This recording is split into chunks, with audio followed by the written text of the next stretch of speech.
lang, you were talagang sinundan mo yung bola, hindi ka nagpatalo dun sa offensive rebound na yun.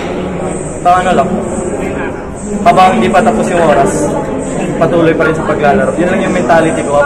Nung nag-grab ko yung bola, naisip ko na konti-konti na lang yung oras, so tinitay ko na yun as opportunity to get a kind of shot.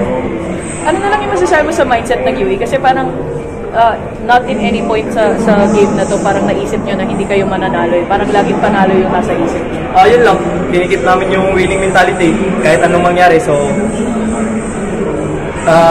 yun nga sinasabi ni Coach palagi, one game at a time. So, parang ayaw talaga namin patalo. So, yun nga yung sinasabi ko, keep the winning mentality kahit anong mangyari.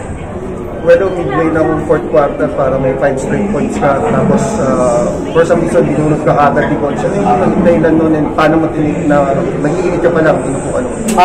Naintindihan ko si Coach kasi yun palagi ginagawa namin para nire-reserve niya yung stamina ko para sa matapos na laro. Kagaya nung nangyari ka. Binabalik na naman ako kagad pag naka-recover na ako sa stamina ko. Well, nabanggit mo kanina si Coach L.A.